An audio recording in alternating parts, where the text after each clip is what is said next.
Gravíssimo! O ministro Cristiano Zanin, do Supremo Tribunal Federal, vai enterrar a investigação contra os ministros do STJ, que talvez envolva até mesmo ministros do STF, por corrupção, por venda de sentenças. É isso que eu vou analisar com você no vídeo de hoje, mas antes disso, curte aqui o vídeo, se inscreve no canal, clica no sininho para você não perder nenhuma análise aqui nossa e compartilhe o link desse vídeo nos seus grupos de WhatsApp. E já dá uma olhada aqui comigo nessa matéria que saiu hoje no jornal Platô, que tem dado uma série de furos sobre esse caso aqui. Saiu a notícia dizendo: Zanin já indica destino que vai dar a investigação sobre a STJ. Como assim? Que destino é esse que ele vai dar? Acompanhe aqui comigo. A frente mais delicada das investigações sobre a existência de um grande esquema de venda de sentenças no Superior Tribunal de Justiça não deve ter vida longa. Que frente é essa mais delicada? A frente que envolve a investigação sobre possível envolvimento ali de ministros do próprio STJ. No Supremo Tribunal Federal, para onde esse caso foi enviado por causa do foro privilegiado dos ministros do STJ, que aparecem citados nas mensagens que deram origem a essa apuração, o ministro Cristiano Zanin vem indicando que poderá mandar tudo de volta às instâncias inferiores do judiciário, dizendo que não tem nenhum indicativo concreto de envolvimento de ministros em crime. Acompanhe aqui, ó. Zanin tem dito que ainda está analisando detidamente o que está nos autos, mas que até agora não viu nada de grave que comprometa autoridades com foro. As menções aos nomes dos ministros, segundo ele, não trazem indícios concretos de que eles estavam envolvidos na trama. O mesmo não pode ser dito, ainda de acordo com a avaliação de Zanin, sobre quem, adivinha, os funcionários dos gabinetes do STJ metidos com a quadrilha que oferecia facilidades no tribunal. As evidências são fartas no sentido de que o esquema montado por lobistas funcionava com a participação de assessores da corte. Ou seja, a seguir nessa toada, a tendência é que Zanin arquive a parte da investigação que cita os poderosos, os ministros, e mande de volta para a primeira instância as evidências relacionadas aos operadores da quadrilha e aos funcionários do STJ que recebiam para dar acesso às decisões dos ministros antes mesmo delas serem assinadas e publicadas. Em alguns casos, até o teor dos despachos era modificado de acordo com os interesses dos clientes. Pessoal, no primeiro vídeo que eu fiz sobre esse caso, que eu vou deixar aqui na descrição, eu fiz exatamente essa avaliação. O mais provável é que esse caso de corrupção do judiciário seja totalmente anulado, ou então seja arquivado em relação aos ministros, que são os poderosos, que são os tubarões, enquanto que aquela arraia miúda, os peixinhos pequenos, ou seja, os assessores dos ministros, vão todos pagar o pato. E por quê? Porque o Brasil é o país da impunidade, e a impunidade é a regra em caso de corrupção, não a exceção, especialmente em relação aos poderosos. Quanto mais você sobe na escala de poder, menor a probabilidade de que eles sejam punidos. A Lava Jato ela foi um ponto fora da curva, foi algo inimaginável. Mas como a gente sabe hoje, teve prazo de validade. Tudo o que foi feito na Lava Jato está sendo agora desmontado pelo STF, pelo sistema. Quando que, em um cenário desses, que uma investigação de corrupção no judiciário envolvendo ministros do STJ e até ministros do STF daria certo?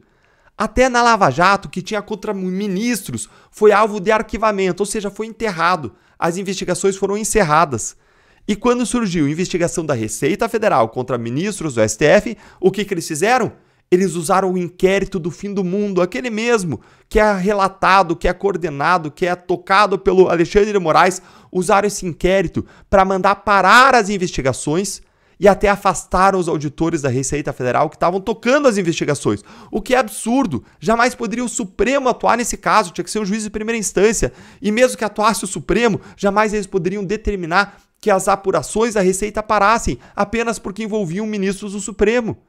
Aliás, a aparição de ministros lá na Lava Jato, quando passaram a ser citados, mencionados nas delações, foi o que fez o STF virar contra a Lava Jato. Confere aqui esse tweet aqui, que ele é muito interessante, esse fio aqui do Alex da Mata. Olha aí, ó. Sabia que dá para rastrear quando Gilmar Mendes se voltou contra a Lava Jato? Se você buscar no Google com filtro de data, você vai ver que até o dia 19 de agosto de 2016, o Gilmar Mendes só elogiava a operação. Preste atenção aqui em especial na primeira notícia. Aí ele mostra uma série de notícias mostrando o apoio do Gilmar Mendes à Lava Jato. Foi quando o Moro divulgou áudios entre Lula e Dilma e Gilmar concedeu uma liminar impedindo Lula de assumir o ministério. Gilmar aí estava do lado da operação.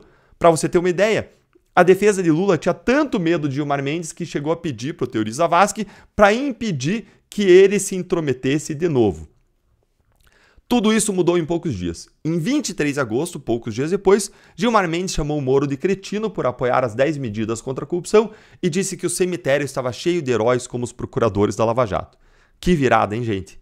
Se você fizer o mesmo exercício de pesquisa com filtro de data, você vai ver que após 19 de agosto de 2016, tudo o que Gilmar Mendes fez foi criticar ou soltar presos da Lava Jato. E está dizendo aqui, limitei a pesquisa até 2018, para evitar resultados recentes. O que aconteceu? E ele vai mostrando aqui todas as críticas de Gilmar Mendes detonando. O que aconteceu? Basicamente, o único evento relevante nesse meio tempo entre Gilmar elogiar e criticar a Lava Jato foi o primeiro ministro do STF ser citado numa delação da Lava Jato. No ano seguinte, foi a vez do próprio Gilmar Mendes e Alexandre de Moraes. Primeiro ele cita aqui a matéria. Ex-presidente da OAS delata ministro do STF, Dias Toffoli. Veja aí, ó. A matéria aqui, 19 de agosto de 2016. Exatamente quando muda a opinião do Gilmar Mendes sobre a Lava Jato. E aí, no ano seguinte, foi a vez do próprio Gilmar Mendes e do Alexandre de Moraes serem citados, mencionados aí nas delações da Lava Jato. Se você acha que os consensos jurídicos no Brasil existem por reflexão de alguns iluminados sobre princípios abstratos, ou você é jovem demais para lembrar, ou tem memória fraca, ou é simplesmente burro, não consegue ligar A com B. Minha memória é boa e não sou burro. E aí ele vai dizendo e mostrando aqui a análise dele sobre esse caso. Eu queria mostrar isso aqui para vocês. Nessa nova operação agora que surgiu, gente, sobre corrupção no judiciário, até agora não surgiram provas robustas de envolvimento de ministros do STJ no esquema.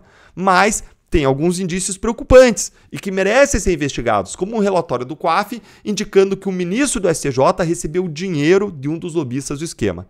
E segundo notícias recentes, teria aparecido o nome de um ministro do STF. Já viu onde que isso vai parar, né?